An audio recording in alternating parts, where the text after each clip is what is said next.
What is up, everybody? Welcome back to episode 3 of this platformer series. So, we have a big episode today because we're going to turn this little physics that we made here, we're going to start turning it into a real game and start adding some decorations. So, on another project, I've been doing a little bit of testing for the design. So, the goal for this episode is to get our projects looking like this. The theme of my platformer game is going to be kind of wintry. So we're going to be making some design like this with some trees, some mountains, and this effect so that when you move, the foreground and the background are going to be moving at different speeds, which is going to make it look 3D and look super cool. And then we're going to want to make it so that when we get to the end of the screen, it's going to bring us to the new level. So let's get started. So first off, the link to this Google Drive file is going to be in the description, and inside of it, it's going to have all the artwork that you're going to need for this. So if you want to use the same art that I'm using to look like this, the link is going to be in the description. If you want to make your own art, that's great too. So we're just going to start off by making some new sprites. So one for each file. So go into this, drag it to your desktop, and make a new sprite for every single one of these except for the grounds. So we can go upload sprite, find the right one. So let's start with level 1. Open it, and we're going to clean it up later, but for now just get all those in. Alright, so once you finish getting all those sprites uploaded, your screen is going to look a little bit like this. It's going to be a mess. So we're not going to worry about that just yet. We're going to get in the level 2 costumes. So go back and go into the level 2 folder, drag all these to your desktop, and then instead of uploading them as a new sprite, we're going to upload them as a second costume to the same sprite. So for the grounds, this is the grounds level 1 costume, and I can upload the grounds level 2 costume like this. Alright, so once that's done, you should have 9 sprites, one of them being the player, and all of the ones except for the player should have 2 costumes. The level 1 one first and the level 2 one second. So let's start organizing these so that it doesn't look like this. What we're going to do is organize them just in this little window here first, just to help us. We're going to put what's furthest back, and what's going to be closest towards the front. So the background will be the furthest back, then the back mountains, middle mountains, front mountains, then the back trees, the grounds, front trees, foregrounds, and the player will go here. Let's start coding them so that they show up in the proper layer. But first off, we need to make sure that when the game starts, all of them are going to 0, 0. So you can copy this code right there, go to each one, and paste it in. And also, I forgot to say this, but there are no front trees in level 2, so you're just going to go hit paint and don't put anything in it to make a blank costume. Now they're all centered, but we need to make sure they're showing up on the right layer. So we'll tell the backgrounds to go to the back layer, and then go through to each one and tell them to go to the back layer, and then to go forward the correct amount of layers. So this one will go forward 1 layer, 2 layers, 3 layers, 4 layers, 5 layers. Alright, so if you've done that correctly, then your screen should look something like this, where you can clearly see the layers are showing up like they're supposed to. The background, then the mountains, the trees, then this. But the problem is right now some of our sprites are on costume 2, which will be the second level, and some of them are on the costume for the first level.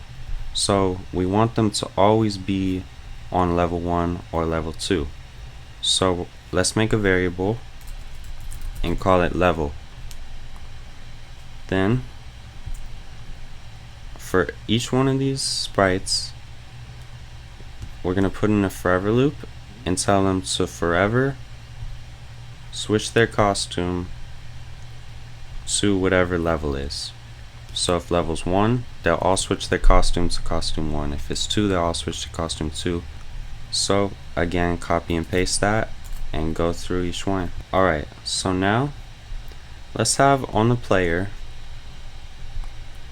when the flag is clicked on the player, let's set level to 1. And now if we hit the flag, we can see that everything is looking good. So let's start by just scaling down this player a little bit to be a little more in scale with everything. And so if we also, let's tell it to go a little higher so it doesn't end up getting stuck. And we can now walk around on the board. So it's looking pretty cool, but I do want to add that little effect I was showing you guys earlier so that it just looks a lot more 3D. It looks a lot better. So how you actually do that, basically what you're saying is whenever the right arrow key is pressed or the left arrow key, you're telling the sprite to move to the side, but the objects that are up close are going to move faster than the ones in the back, which is going to create this illusion. So let's go through and start getting this in place on all of them. You can copy and paste something like this for each one. Change X by something, change Y by something. Copy that, and then we'll go through each one. So the background is not going to move at all. The back mountains, by the way, make sure you're putting this inside of the forever loop. The back mountains will, oh shoot, not change Y. We're not changing Y at all. You want to change X in both of these. When the right arrow key is pressed, we want the back mountains to change X by 0.2. And when the left arrow key is pressed, by negative 0.2. So okay, I'm wrong. We want negative for the right arrow key and positive for the left arrow key. So you can see it starting to move now. Let me copy that. Move on to the middle mountains. And for the middle mountains, they'll move by negative 0.3 and positive 0.3. Front mountains, we can do 0.4. The back trees can be 0.5.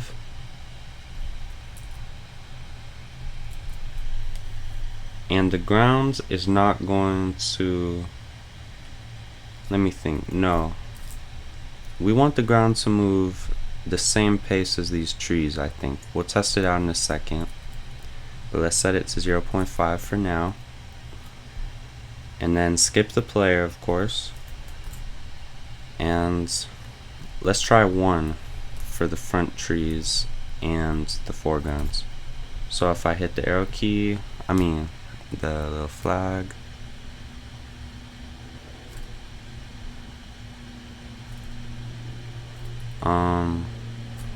it looks like there's something wrong with, okay, I forgot to put the negative for these ones. Hopefully you guys caught that. Let's see now. Alright, that's looking great. And one thing I am going to do is quickly, let's go and turn the player speed down a little bit. So that's in here. Let's try like 0.5. Just make the player move a little slower across the screen. Alright, so it's working. That looks great. We just need to get this get it so that we don't walk off the screen. So the way I think we'll do that is go to every single sprite except for the player and change the size to 150. Alright, next let's go sprite by sprite and find the spot where the left corner of the sprite will be in the left corner of the screen. So for me, for the foregrounds, it's X 115 and Y 89.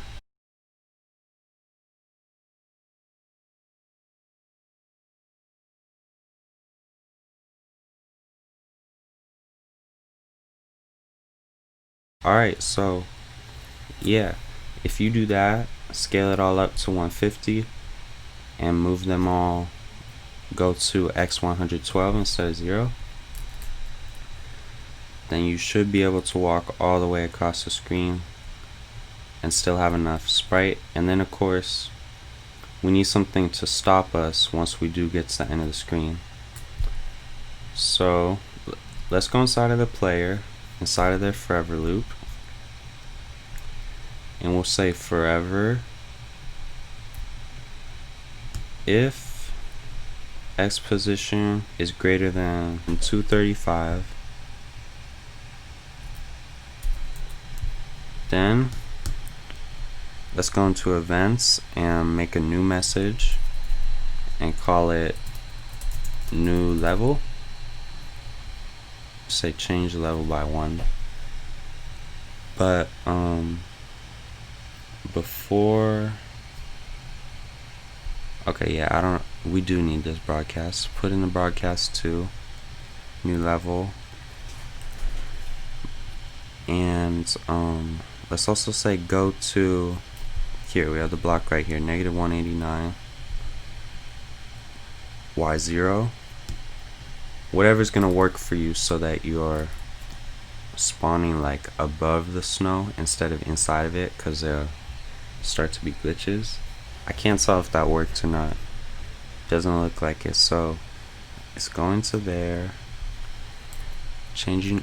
Okay, I know what we need to do. I remember why we need this broadcast now. Alright, so for every single one of these sprites, when they receive new level, they need to go back to this position, because otherwise they're just going to keep getting further and further to the left. Once we make it across the screen, we need to reset them. So whatever number you found was good here, just duplicate it and say when I receive new level, go to whatever it is that you decided was good for there, except for the player or for the backgrounds, but you need it for everything else. Alright, so now if we go and we walk across the screen, we'll see if it takes us to a new level. And I'm just gonna check each of the sprites, see if they're on costume 2. So yeah, it looks like it took us to a new level. So it looks like everything is working so far. We haven't put the snow in yet, but we'll do that in a little bit. I just want to get this working first. So now I say play around with your trees a little bit, because the trees can be in different positions. Whatever, you can take the files that I gave you and move them closer together. Whatever you thinking is gonna look good, just play around with them a little bit, move them around. Because for example, like right now on the second level, I can't even really see any of the trees at all. So just go through on your version, move them around to whatever looks good to you. Alright, so something that I discovered is that you do not actually have to scale your trees up to 150. I was wrong about that. So I like it better when my trees are actually a little smaller like this. I think it just looks a little better. So if you want to scale your trees back to 100, if you think that looks nicer, then you can do that. It won't give you any problems. And another thing is, you do not have to tell your trees to go to 112 like you have to with the other ones. You can tell your trees to go to 00. So I played around a little bit with my trees, and I like how this looks a little better. So let's move on to the snow.